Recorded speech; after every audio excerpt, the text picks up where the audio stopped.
back for episode 7. Yeah, this is actually Back. running now. It's got multiple episodes. It's enough you could watch. I officially started paying for hosting, so we're stuck with it now. Yep. Like, how many episodes did your podcast a long time ago with your friend do? I think we recorded 4 and we posted 1. So nice. And then our old one, we recorded 3 and posted 2. Yeah, I think so. I was gonna say 2. Yeah, so this is the longest running thing concurrently I've done ever. We have motivation now. In my whole life. Yeah, so welcome to Shack Out Back. This is Jim. And the other one is... I am Danny. And it's a book club of sorts. We pick something to read or watch or do something every week. Yeah. And this week we're going to talk about one of my favorite movies, The Fisher King, that I made Dan watch. Yeah, it was really, really good. Yeah, so this was definitely one of the watching ones, obviously. So you obviously have this movie. I'm sure you've seen it dozens of times. Yeah, probably like over 10 times. I have it on the DVD. Before we get into that stuff, do you want to start with the bi-weekly breakdown day? Yeah, what have we been doing? You start. What have you been doing? We haven't talked for 3 weeks. Okay, a few things I've been doing. I've been watching Star Trek The Next Generation because I've never seen it all the way through. Huh. So I've been watching that as I play Stardew Valley, and it's been good. I like old dumb sci-fi like that. We don't have to think about it too much. If it's is that what you've been doing while you've been doing Stardew stuff? You just have Yeah. that on the second screen, yeah? Just watching it on Netflix or whatever. I miss the shows that didn't have like a through line, like they were non-sequential. You could watch them in any order. I miss that. I miss good shows that have that format. So I've been watching TNG. I got into Deep Rock Galactic very much. I think I've paid like 20 to 25 hours in the last 2 weeks or something. Yes. It's very good. For people who don't know, it's like a horde. You battle a bunch of bugs on a planet while you're mining stuff as dwarves. It's got a lot of in-jokes and drinking beer and a bunch of fun stuff in it. I've also been playing the expansion for Uncharted 4 a little bit, and that's been okay. But other than that, I've been doing a lot of writing and stuff like that, so I haven't had time to do much of anything else besides veg out and play Stardew and Deep Rock. Yeah, I mean, where we're located in Ontario, lockdown went back up again, so yeah. It's been working home. That's been yeah, literally same for me. It's just been walking to work Monday to Thursday usually. I've seemed to have been working mostly during the weeks. My place is still open. I'm at a grocery store, so and then coming back and just doing that, and then school too. It's been kind of boring. Yeah. What have you been up to besides the boring stuff? What have I been up to? Me and Cassie, my girlfriend, we ordered a lot of new stuff for the apartment. We set up those storage shelves. That took a day to do, and we got some wall shelves. Yeah, it gives us a lot more space in the storage room that we already have, so... We've realized to really make the most out of the apartment space, you got to build upwards, like hotels. You build upwards, you stack things on things. That was my problem when I was running out of space for all my books. I was just like, do I want to buy another bookshelf? And no, I just stacked more shelves on top of my shelves. Yeah, you build up like Las Vegas. It's very good. Other than that, I've been playing games. One of my Kickstarters that I backed like a year and a half ago has come in, and it was actually a year and a half. Sounds like a lot, but on Kickstarter, that's not bad. That's not bad at all, and it came in pretty perfectly. There was all the stuff was there. It's all in amazing condition. I backed Lords of Vegas, the board game that was out of print for a long time in Canada and the US. You talked about that before on the podcast too. Yes, yeah, so I'm super excited about that to play it. It's not good 2 players from everything that I've read online, so it is going to have to wait until we can get together and play it. Yeah, post-lockdown, I guess. Yeah, other than that, I've been watching a lot of Gundam Wing. I beat a Medieval today. That's something. Did you? I know. Yeah. I haven't beat a Medieval yet. I've only played like, the first few levels. It's very good. I was talking to you about it, and I looked at you. It was like friends who have played this, and I hovered over your name, and it was like 61 minutes or something, and I was like, just played an hour of it. I've played like 20 hours of Dusk, but I have not played that much of Medieval. Oh my god, really? Yeah. I beat a Medieval today. Really, really good game. It's definitely worth the money. I think I paid like half off for it, but it's definitely worth even if you get it for full price. I had a lot of fun with that. You said like $25 or $30. Yeah, it's like something cheap. Like that. Yeah. It's a good game. Talking about Dusk for 1 second, did you play the Dusk multiplayer, Duskverse or whatever? No, I couldn't get it to load the day I was trying. I think it's not very popular. Because I remember you told me you beat Dusk and then loaded into it and then just killed the guy over and over again. Yeah, I beat Dusk, and then I loaded into Duskverse, and I found one server with one person in it. It was me, Dan. He was running all around, and I killed him like 10 times in a row, and then he killed me and then left, and the server closed, obviously, because he was the host. And I said, very interesting. You beat David Szymanski, the guy who made Dusk. You killed him at his own damn game, Dan. But yeah, Dusk is another one of those ones that's very good. What are they called? Boomer shooters? Boomer shooters, yeah. The 90s very good. retro FPSs. Other than that, me and Cass played, I think in the last 2 weeks or 3 weeks, we played 2 games of Great Western Trail, which I'm surprised she likes it because it's a pretty... I wouldn't say it's the heaviest board game I have, but it is not a... Light, like... Yeah, it's not a light board game. It's definitely not a light board game. There's a lot of stuff to do. There's a lot of things to think about. There's a lot of systems in play, but I'm glad she likes it as much as she does because I, absolutely love it, and I'm excited to play with everyone. I miss board games. You're my board game friend. I miss playing them. Yeah, I miss being able to use them as something else other than just decorations because they look really good on the shelf. As a bunch of boxes in your apartment, yeah. Yeah, I bought Cosmic Encounter and you haven't even played that. We've played it a single time. So much stuff. Inish, I really want to play again, and Great Western Trail. And... I'm excited to play another round of Gloomhaven with Oh, Cassie's God, brother. yeah. Don't even get me started on that. I've been talking about that with Cassie lately. We played, Gloomhaven Jaws of the Lion. I think we played... the first 4 scenarios, and we were meeting regularly. That's people's biggest problems with it. They just don't have a group to meet regularly. We met. We were. Yeah, we were it's much easier when you have a smaller group, right? Going through it. It was only the 4 of us. Yeah, so we did the first 4 scenarios, and I don't even think that's technically out of the tutorial. I think there was one more scenario that was considered a tutorial. Yeah, you added more stuff to our decks, and you're like, okay, this is the last part. It felt like that game you always talk about. It's just they had a tutorial at the very end. Yes, Xenoblade Chronicles 2. But yeah, that's another one. When everything goes back to normalcy and stuff like that, we'll really have to get back into it. I'll just have to reread the rules and stuff. But other than that, not very much. We'll play Gloomhaven. I'll get belligerently drunk and beat you at Clank. It'll be very fun. Yes. Yeah, 2 weeks goes by. There's not much to do with COVID stuff again. I can't really go for runs because of Canadian winters. It's kind of shitty outside lately. Unless you want all your polyps and your lungs to explode. Yep. Okay, getting on topic, getting on to the main course, the main event. So we're talking about 1991's movie. Yeah, I think it was 1991. Directed by the guy in...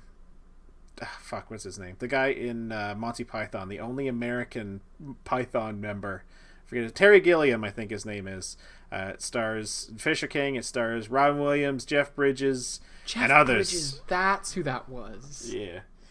It's very... The first thing I thought of when I was rewatching this last night was, The Big Lebowski and this movie are not that far apart timeline-wise. So in this movie, he's a beanpole, and in The Big Lebowski, he's a big, chonky dude just, laying about the place. So, I'm not great with my actors, but I could not point him out, but I was I know who that is, and I know Robin Williams, obviously, but I was I know who that is, and I don't know where I've known him from, but I know 100% who that is, and I've watched stuff in it, and yeah, it is. He's in a lot of movies. He was a young star dude, he was a movie star, he was in the remake of King Kong in the 80s or 70s, he was in Tron, he was in a bunch of other stuff, but then I think Jeff Bridges, when he went over 40 and he was okay, I'm gonna play the old man characters now, he went hard into it. He was I have a beer belly and I'm a bastard and I'm just gonna play all these old grumps, and it's very fun.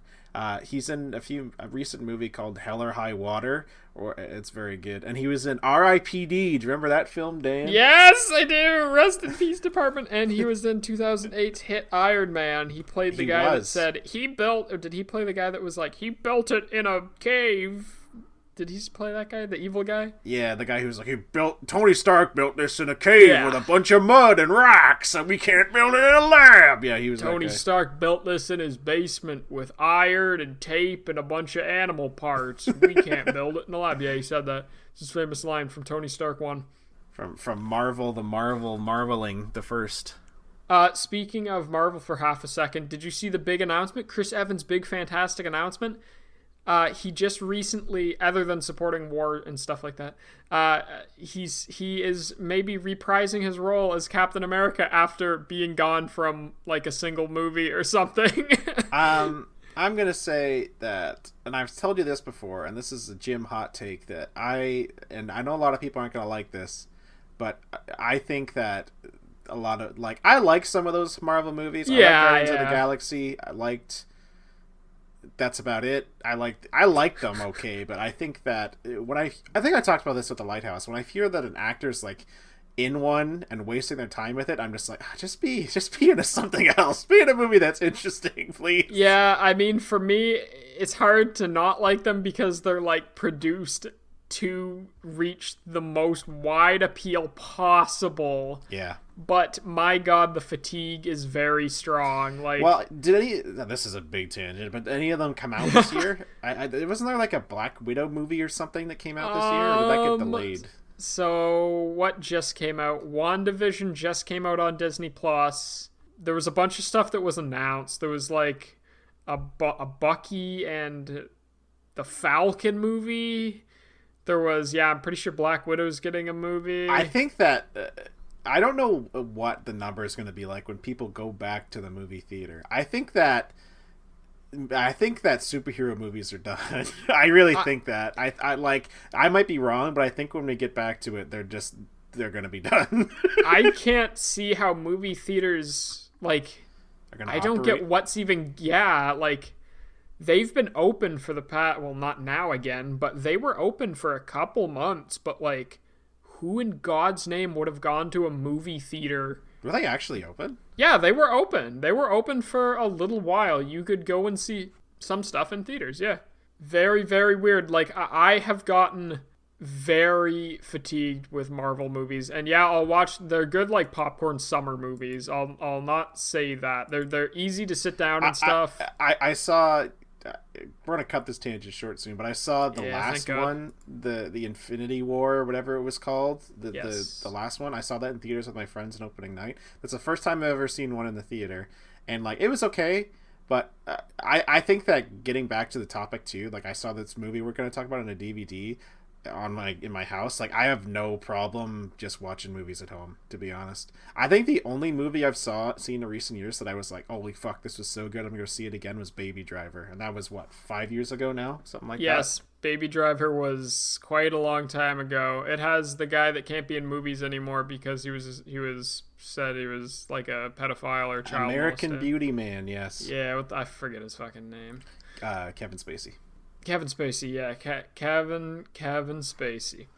But yeah, I mean, if you don't go to the movies, you miss people chewing food real loud behind you and coughing and getting up and moving around. And we talked about that. We talked about that story the other week when I was talking about Rainbow with the opioid addict who came in and fell asleep beside us. But you miss great instances like that. I watched this movie in the theater that I fucking hated. It was called Mother with an exclamation point. I know I've talked to you about. Yeah, this that's the one with Jennifer Lawrence. Yeah, Jennifer Lawrence. It's about Christianity and religion and stuff. I'm not going to get into why I hated that movie, but part of the reason why I hated it so much is that I could not turn it off and escape because I was in a movie theater with my cousin who was my ride, and there was someone in there. I don't know if, no shade towards them if they had an issue or something, but there was someone in there rolling their tongue into their mouth and rolling around in their seat. I could hear them and screeching every once in a while, and it was... No, Jim, yeah. I will say... I do have an issue with them. If they need to be put in one of those old-timey institutions in a Victorian town... Holy fuck, dude. Jim, they should not be in the movie theater. Whoever, I think of it like this. If my son had something like that, he did that type of shit, I'd be like, okay, I'm just going to let all these nice people enjoy their movie, and I'm just going to rent it on Cineplex.com in the comfort of my own home.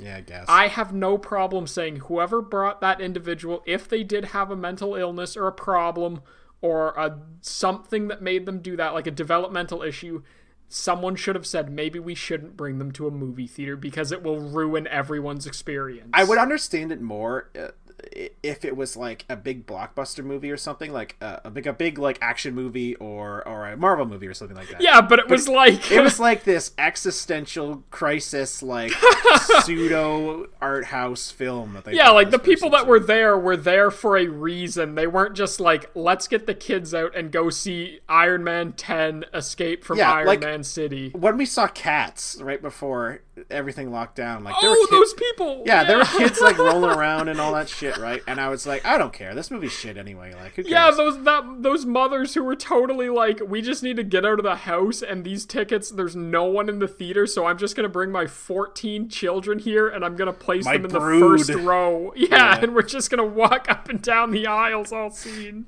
Yeah. But let's talk about a good movie, because I really enjoyed The Fisher King. So, from the offset, what are some of your favorite things about the movie, Dan? It caught me really off guard, and I'm sure it's supposed to, but like the way premise of it. Yeah. Because I went into it not knowing much, but I saw it Amazon Prime. So would you describe it as a comedy? Yeah, a dark comedy, yeah. Okay, yeah, because Amazon Prime Video... Dark comedy romance film, I'd say. It just said comedy. And I saw Robin Williams, and I went, oh, comedy. I'm not the biggest Robin Williams fan, but it'll be funny comedy. And 5 minutes into the movie, there's a horrendous mass shooting, and the dude loses his job, and he's cast down into the slums of New York. This movie, I'm not going to get into a plot summary or whatever, but this movie starts with this asshole radio host dude, played by Jeff Bridges, who kind of, like... inadvertently coerces this man on his radio show to like go to a restaurant and kill a bunch of people, and then he loses his job because of it and becomes a hopeless drunk.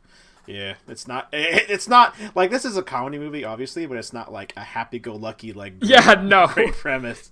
Not at all. The tone goes up and down a lot. Like the tone varies very greatly through the whole film. I liked it. It kept me intrigued the whole time. Mm-hmm.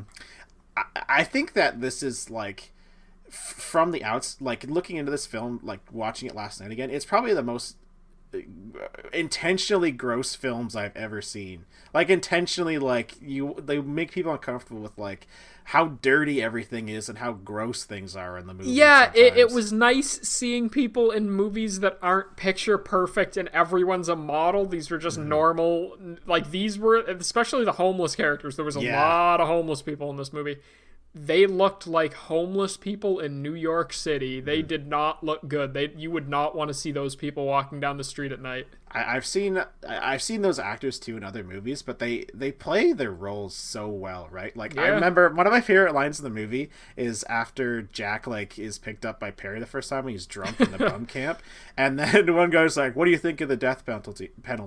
And then the bum's like, "It's definitely a penalty. It's not a fucking gift." I quoted that yesterday night, and I was gonna bring it up if you didn't. And then the guy with the mustache who like cross dresses and stuff in the movie. The singer. I've seen him in other movies too, and he always does a good job. He was another one of the people. There's a lot of people in this movie that I'm like, I think I've seen you somewhere. I just don't know where. He was one of them that I was like, I'm pretty sure I've seen him other places, but I just don't know where. One of my favorite musicians, Tom Waits, is in the movie. You know the guy in the wheelchair in the bus station who they're throwing like money in his cup or whatever? He's the guy with no legs, the New York veteran tag thing? Yes. Yeah, he's one of my favorite musicians. He was in Ballad of Buster Scruggs too, the part where, you remember the gold miner? Oh, yes! Yeah. Was he the gold miner? Yeah, he was. Oh, yes! Yeah, interesting. There's a lot of that shit in the movie. Like, oh yeah, I know them from somewhere. Like the Robin Williams' love interest in this movie is in a movie that a lot of people probably our age saw as kids on VHS called A Simple Wish. She plays like the witch's dog or something. And who is that? I don't know. That's the only other movie I know her from. Lydia in the movie. Film. Lydia, yeah. What else do you like about the movie, Dan? I mean, I did like the comedy. There was a lot of... It's really dry humor. I would say... I don't know a ton about Robin Williams, but it didn't seem to me as a normal movie for Robin Williams to be in. And I could be wrong. Maybe he's in a lot of like character pieces. What else have you seen him in? I like him as a comedic actor a lot, but I also like him as a serious actor too. He's in a lot of like dour movies like Good Will Hunting and Awakenings, and he always does a good job in movies like that. True.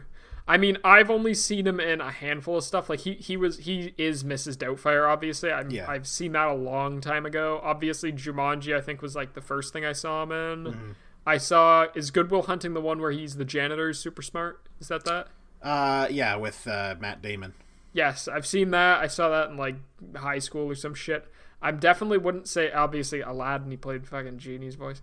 Yeah. I'm not the biggest Robin Williams fan, mostly just because I don't love his comedy style that he's usually known for. Have you ever... Yeah, I would say that those movies... I mean, I like Mrs. Doubtfire, but it's definitely not a good film. And he did get typecast as a lot of, like, zany and crazy and stuff like that. And what's the one where he's the clown? I've seen that one.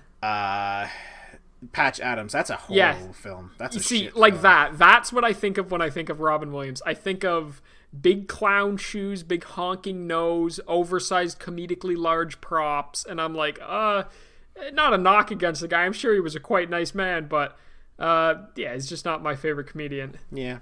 I would say that that kind of makes me sad because he's dead now. I don't want him remembered for stuff like that, like the shit stuff. But have you ever seen like his stand-up? I've never heard a man swear more in stand-up really? than he ever did. Yeah, he swore like every other line, and it's very funny. His stand-up, it's very good.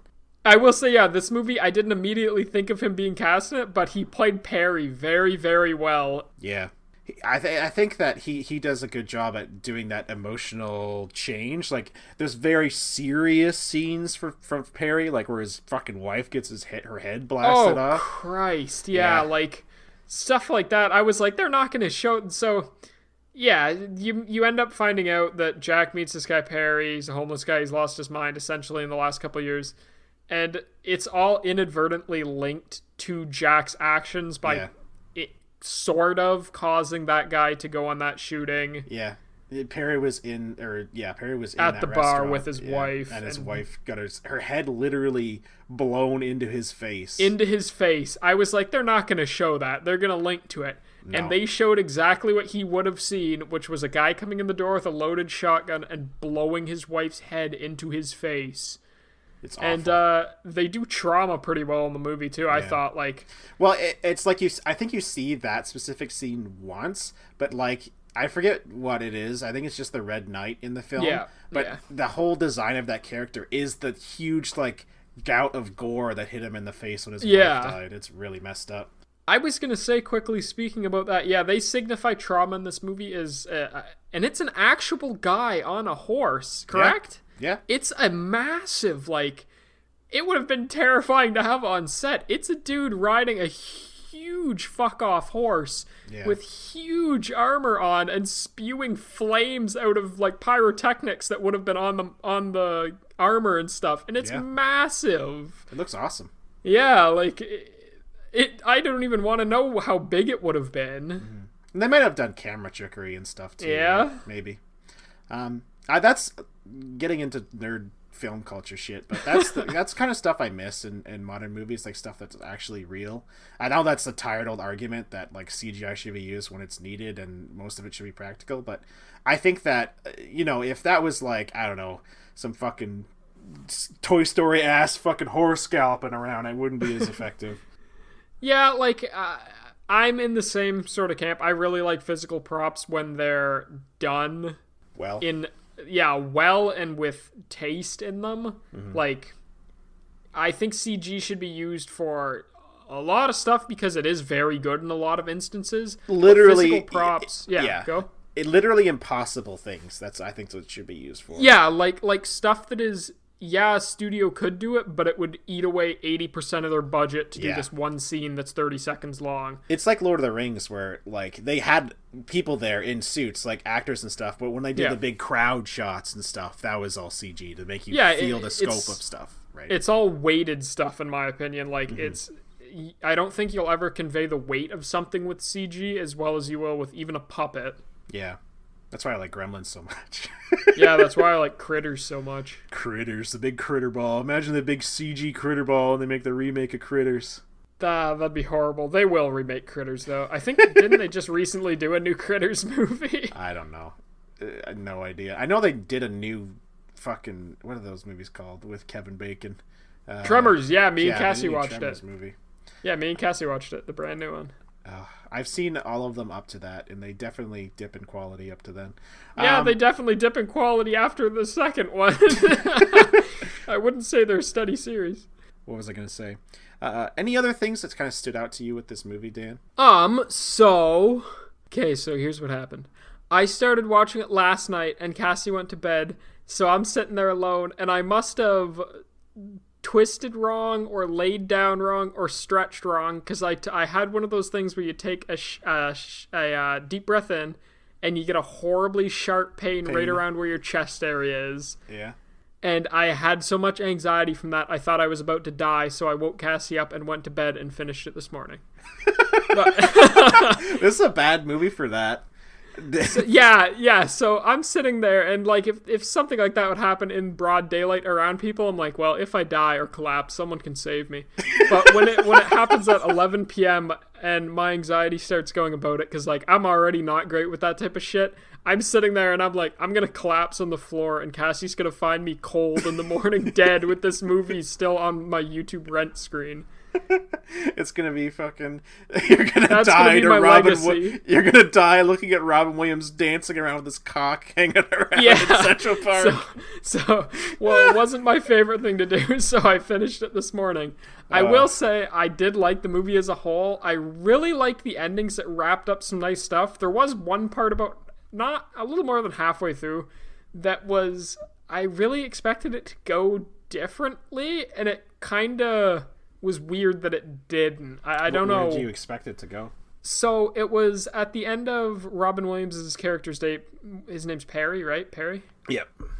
Perry's date with Lydia. Mm-hmm. That part always makes me cry, by the way, when he's talking. It's really nice. Yeah. But I was like, he's explaining all the stuff that he knows about this woman. I watch, you leave for work every day at noon. You go out the door. 20 seconds later, you come out again. And I was really expecting her, because she was all quiet and stuff, to tell him to like fuck off. Yes. Yeah. I was expecting her to be like, "How do you know all of this? You absolute creep!" But she liked it, and I was like, "Oh, okay, I guess." When I was watching this movie again, that's definitely like an yikes, like. Yeah. Like if that movie was released today, I'd be like, "Really, that's not good." Like.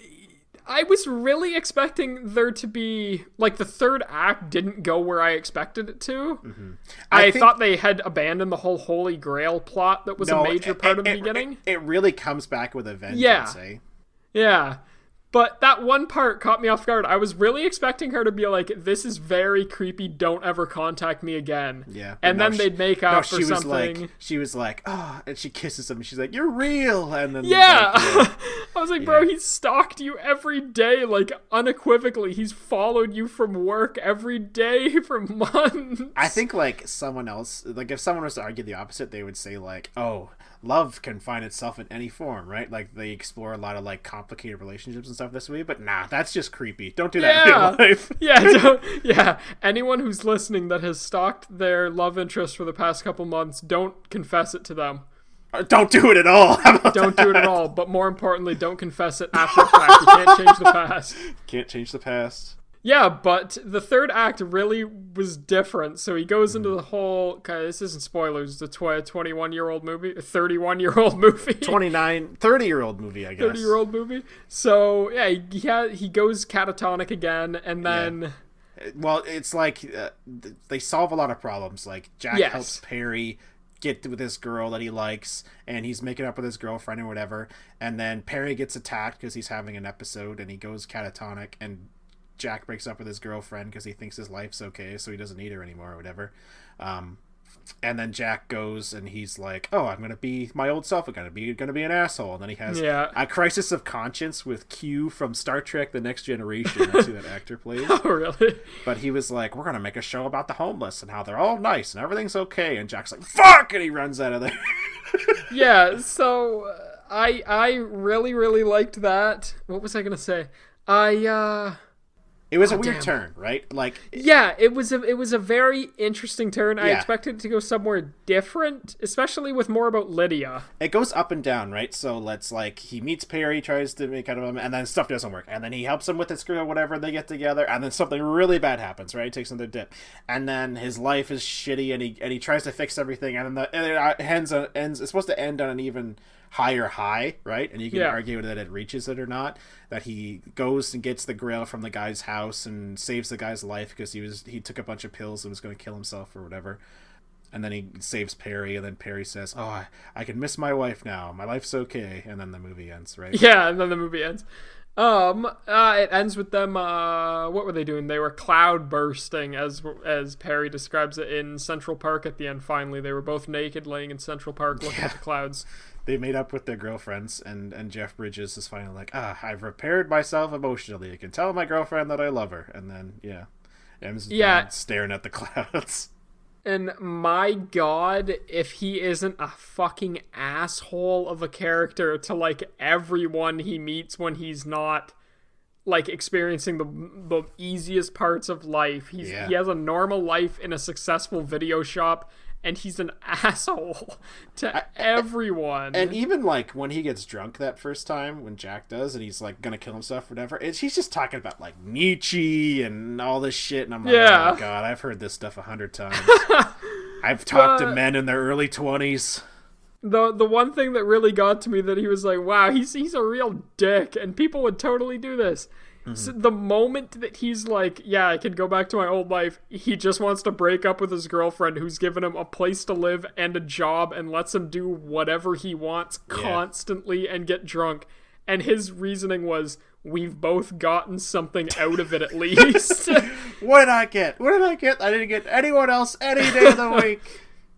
She was also a very interesting actor. She was really good in her part, and I'm sure she's played a ton of other stuff too. Yeah, I don't know her name, the woman who played... me neither. I don't even remember her name now, sorry. She was a very 90s looking woman. She had huge hair and leather pants and cheetah print blouses and huge long red nails. I don't remember her character's name now, but Jack's girlfriend, that's telling. It started with a J. Jen... No, I don't think it's that. I'm gonna look it up. Jamelin? I don't fucking know. Jamelin. Other part that I really liked comedy-wise, I wish they did more of it in the video shop, because what was there was very funny. When they're arguing about halfway through the movie, and they're in the little porn section at the back of the shop that's all closed off, and she gets a phone call, and the front desk, and the dude on the phone goes, "We've got a guy that wants to look at the porn section," and she goes, "Send him in." And you can see him walk in, and they're, like, screaming at each other. Oh, yeah. Her name's... He walks in, and he looks around for, like, 2 minutes, and she goes, "What are you looking for, a story? Just take this one." Her character's name is Anne. I just looked it up. Anne. But, that was close. Yeah. Yeah, there's a lot of, like... And a lot of Terry Gilliam movies, too. He's directed other films that I've seen as well. And there's a lot of little fun side characters and stuff like that. He casts a lot of people who look interesting as well. And that really helps with, like, the bum characters and the people in the video store and shit like that.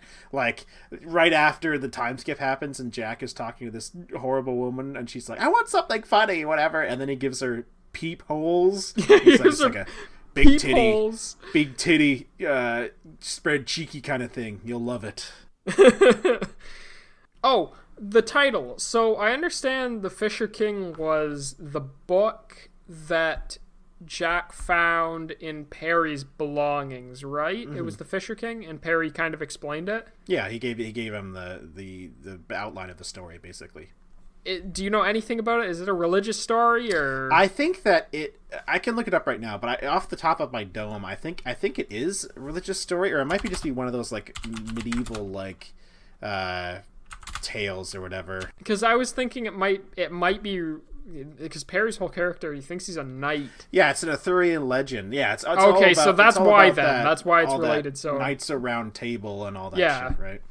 So that would be why he's related so much to it then. Mm-hmm. And his character before was like, wasn't he like a lecturer on? Yeah, he was a teacher and stuff like that. Yeah. Okay. Bantha University.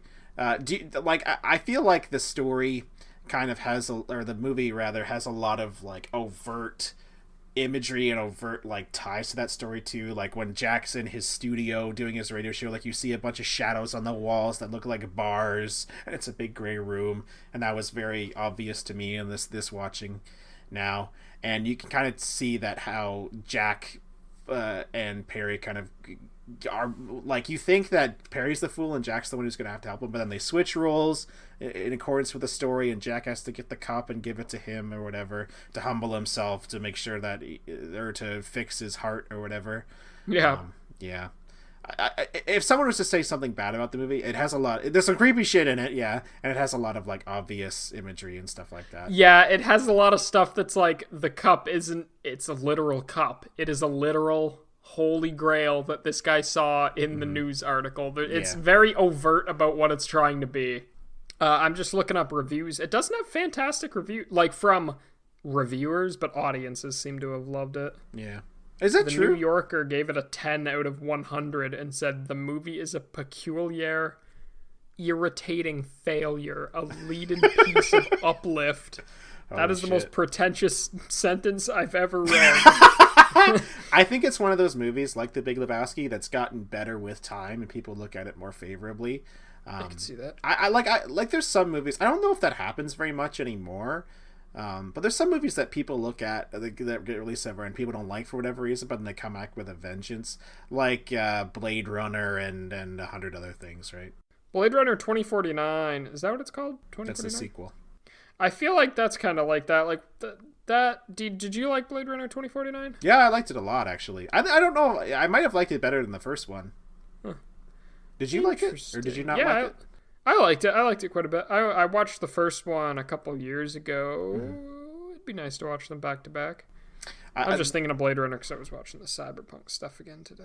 My problem with Blade Runner is that it is a fucking boring film. Like, there's big boring parts in it, and to its credit, Blade Runner 2049 also has big boring parts in it too. They help to set the mood or whatever, but I don't know. I kept wanting to say The Fisher King. There's a lot of movies with King in my mind. And especially one of the posters, I kept wanting to call it The King of Staten Island because that's a movie that just came out. Yeah, and it looks really fucking good. Speaking about that movie, I will say that like another part of this movie too is that New York plays a huge fucking role as like a cast member in this film. Like they sing about New York, they're in Central Park all the time. They talk about New York, like you see a lot of historical stuff from it. I don't think we see the Two Towers in there, but I don't think so. Did you know that the remake of King Kong, the one that Jeff Bridges was in it, like, you know how in the original King Kong he climbed up the Empire State Building or whatever? Yeah. In the remake, the cover is the gorilla standing on the Two Towers, and that's where he fights all the helicopters and stuff.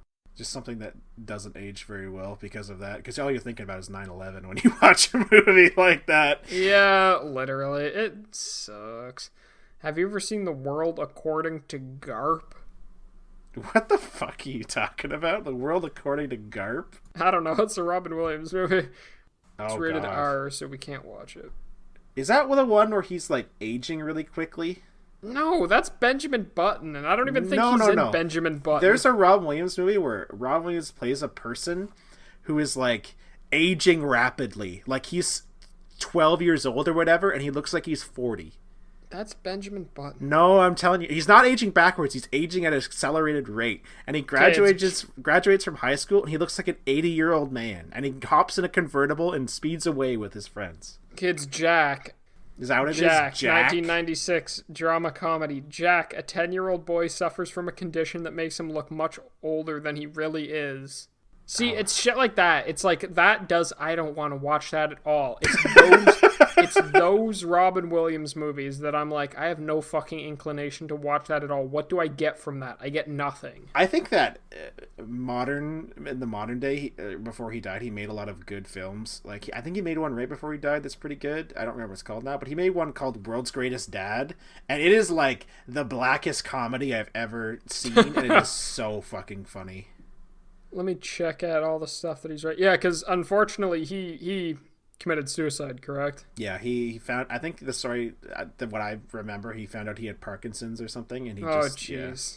I think he struggled with it his whole life or whatever. Yeah, that is shitty. As a lot of, especially comedians do. That is very shitty. Oh, RV. I saw RV. Oh, yeah, that's probably not the movies where Robin Williams wants to be remembered for. No, that's the movie where Robin Williams gets covered in poop from a tube coming out of RV. I think that you should watch World's Greatest Dad, though. It's about his son. Spoilers for this movie. Skip ahead if you don't want to hear them. About a minute. But his son is an asshole, and he dies from autoerotic asphyxiation. And then he writes his son's like death letter to say that like, but he writes it really well and everyone loves it. So then he tells people that he found a book of his son's writing, but he wrote it himself, and he tries to get it published, and he just feels like a huge asshole the whole time. It's a very good film. It's very funny.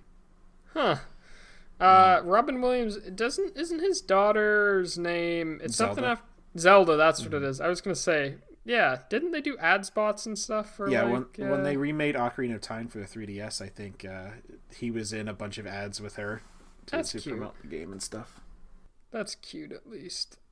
Oh, Flubber. I saw Flubber. Oh, Night at the Museum. I saw Night at the Museum. Flubber's like not a good film, but I like it. No, Flubber's absolute shit. Night at the Museum, he played Teddy Roosevelt. The guy, the little Teddy guy, Roosevelt. right? Yeah, Teddy Roosevelt. Yeah. Teddy Roosevelt. Yeah, he played Teddy Roosevelt. We should watch, for one of the podcast episodes, we should watch every single Night at the Museum movie back to back. Fucking God. I think there's like 3 of them.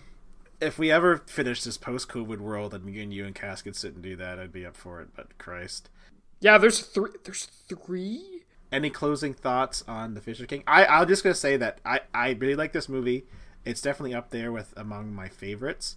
And, it's that good to you, eh? Yeah, I really like it. I think it could be polarizing for people because there's a lot of like, yikes stuff, and there's a lot of uncomfortable stuff in it. Like, it's hard to sit through that guy singing that song in Lydia's office just because it's so awkward. It's such an awkward quiet scene. Yeah, I will say it's one of my favorite movies. I think my final thoughts. I really liked it. It's on, if you want to watch it, it's on Prime Video, but you have to get a fucking channel membership. I hate that Prime Video does that. Yeah. You have to get a Starz channel membership, but it's free for the first month, so just get it and then watch a couple things, then cancel it if you just want to do that. Or pirate it. Or you could pirate it. I mean, most people who are in it are dead, and Terry Gilliam has enough money, so just pirate it. I don't care. Yeah, it's one of the old enough movies that's like, you don't need to trouble yourself to find this movie. Like, no. just pirate it if you really, really want to watch it. Or I rent it on YouTube, to be honest. I used my Google Play money. If you want to watch a movie that has a lot of emotional highs and lows in terms of like really sad, really funny, and really fucked up, give it a watch. Yeah, don't watch with children. No, not God. Don't show them your children Robin Williams' bare chest and his cock flopping about. So, Dan. Yes. This is the end of our episode here. What are we doing next time? Yeah, the thing that always stresses me out and makes me toss and turn in my bed in cold sweats. Fuck me. I don't. The part where you immediately hurt yourself during The Fisher King and start gasping for air and you say, "Oh, I have not picked a podcast topic for next time." Fuck me. I don't know, Jim. Let's talk about. Whatever. Do something. I don't know. We could talk about co-op games. We could talk about schooling. We could talk about what we want to do for 2021. We could talk about what our future looks like. That sounds... I mean, we could talk about co-op games. That sounds good to me. The rest of those sounded very broad. Shut up. Okay, let's talk about some co-op games through the years then, and we'll have to make sure to play a lot more of Deep Rock Galactic.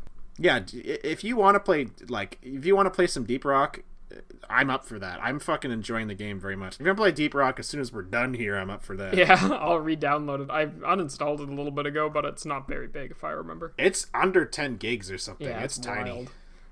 Jesus, Brand has played 60 hours in the last 2 weeks. My God. I'm under character level 10. I'm character level like 8. When I find a game a multiplayer game I really like I'll play it. I'll play a few hours or whatever, but I'm not like mainlining it. I'm not a very multiplayer focused man. Yeah. That's not my wheelhouse. Yeah, I will say next time then we'll be kind of discussing co-op games through the years and the games that have, maybe not even co-op, just multiplayer games kind of as a whole. We'll talk about all the stuff that we've played through the years, and I can finally talk about League of Legends. Oh, God. If you talk about League of Legends, you have to play Deep Rock with me before we do that. Yeah, I will. Don't worry. That is it for this week, though. Episode 2 into the new year of 2021. How are you taking us out here, Dan? What are you doing? Jim, I don't know. I'm tired, Jim. I had a heart attack last night. Just fade out on me talking. All right. Start talking, Dan. You fucking chose your fate. So I was laying down and watching the movie, and when I got up, I breathed real deep in, and it was a huge, sharp stabbing pain, and I woke Cassie up. I walked into the room like I just shat my pants, and I woke Cassie up, and she went, "You're not having a heart attack." And she told me it's probably a nerve in my system, and it has nothing to do with my breathing, which makes sense, because your heart's not linked to your lungs at all. Good night, darling. Goodbye, Jill. Bye-bye. Good night, Dan. Good night, everybody.